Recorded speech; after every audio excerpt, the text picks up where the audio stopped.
కాళేశ్వరం ప్రాజెక్టులోని బరాజ్ల విషయంలో అధికారులు వ్యవహరిస్తున్న తీరుపై ఆగ్రహం వ్యక్తమవుతున్నది.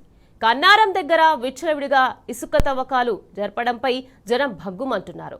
ఇసుక మైనింగ్ విషయంలో ఖచ్చితంగా కేంద్రం మార్గదర్శకాలను పాటించాలని నిపుణులు హెచ్చరిస్తున్నారు.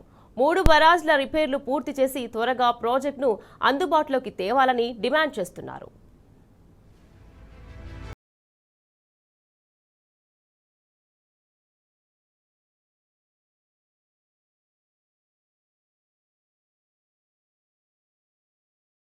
రెండేండ్ల సుదీర్ఘ జాప్యం తర్వాత కాళేశ్వరం ప్రాజెక్టుపై రేవంత్ సర్కార్లో ఎట్టకేలకు కదలిక వచ్చింది. మేడారం, అన్నారం, సుందిళ్ల బరాజులు పునరుద్ధరణలో భాగంగా సాంకేతిక పరీక్షల కోసం అన్నారం బరాజు వద్ద ఇసుక మేటలను తొలగించే పనులకు సిద్ధమైంది. అయితే మరమ్మతుల పేరుతో పర్యావరణ శాఖ మార్గదర్శకాలకు విరుద్ధంగా పూడిక తీస్తున్నదనే ఆరోపణలు వెల్లువెత్తుతున్నాయి. ఇరిగేషన్ అధికారులు మాత్రం అలాంటిదేమీ లేదని కొట్టిపారేస్తున్నా సాగునీటి రంగ నిపుణులు మాత్రం పలు అంశాలపై ఆందోళన వ్యక్తం చేస్తున్నారు. తవ్వకాల విషయంలో ఆదమరిస్తే బరాజు ఉనికికే పెను ప్రమాదంగా పరిణమిస్తుందని హెచ్చరిస్తున్నారు.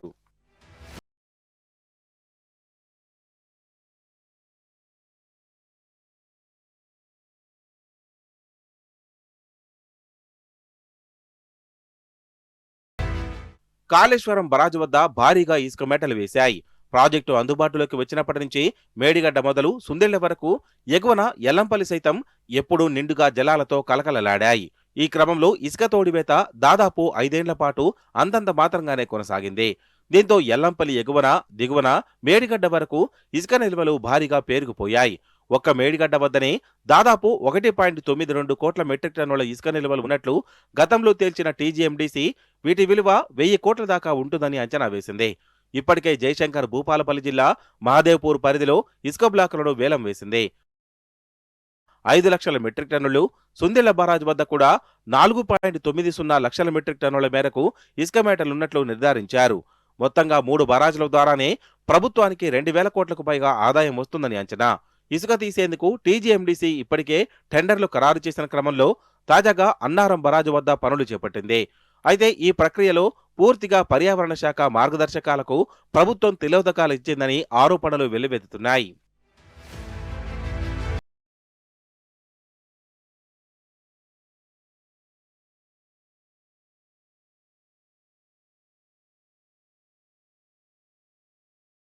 ఇసుక మైనింగ్ పై 2016లో కేంద్ర పర్యావరణ అటవీ మంత్రిత్వ శాఖ నిర్దిష్టమైన మార్గదర్శకాలు జారీ చేసింది. హైడ్రాలిక్ నిర్మాణాల వద్ద అంటే బరాజులు, వంతెనలు, ఇంటెక్ పాయింట్ల వద్ద 200 నుంచి 500 మీటర్ల మేర ఎలాంటి తవ్వకాలను చేపట్టకూడదు. అంతకు మించి నిర్మాణాల వద్దనైతే ముందస్తు పర్యావరణ అనుమతులు తీసుకోవడం తప్పనిసరి. ఇక బరాజుల ఎగువ, దిగువన 500 మీటర్ల లోపల ఇసుక తొలగింపును నిషేధించింది.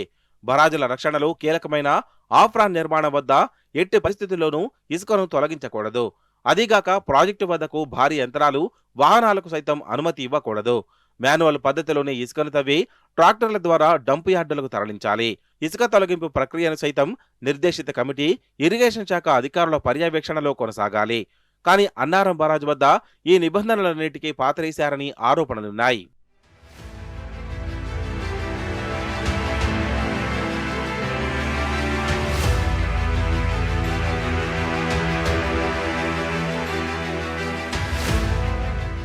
మరోవైపు ఇసుక తొలగింపు వల్ల బరాజు నిర్మాణానికి ఎలాంటి నష్టం లేదని, అది పూర్తిగా పియర్స్, ఫ్లోర్ భాగాల పరీక్షల కోసమేనని ఇరిగేషన్ శాఖ అధికారులు సమర్థించుకున్నారు. కావాలని కొందరు తప్పుడు ప్రచారం చేస్తున్నారని అన్నారు. కానీ ఇసుక తవ్వకాల వీడియోలు బయటకు పొక్కగానే బరాజు ప్రాంతం నుంచి జేసీబీలు, లారీలను ఎందుకు తరలించాల్సి వచ్చిందో మాత్రం సమాధానం ఇవ్వలేదు. పరీక్షలకు సంబంధించి ఆధారాలను బయటపెట్టకుండా బుకాయింపులకు దిగడం ఆరోపణలకు బలం చేకూరుస్తోంది.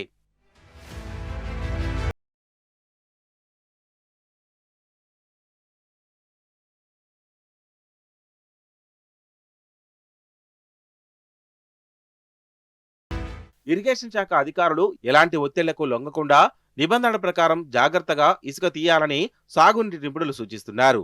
ముఖ్యంగా బరాజ్ ఆఫ్రాన్ ప్రాంతాల్లో జాగ్రత్తగా పర్యవేక్షించాలని, ఏమాత్రం అలక్ష్యం చేసినా ప్రాజెక్టులు ప్రమాదం పడతాయని ఆందోళన వ్యక్తం చేస్తున్నారు.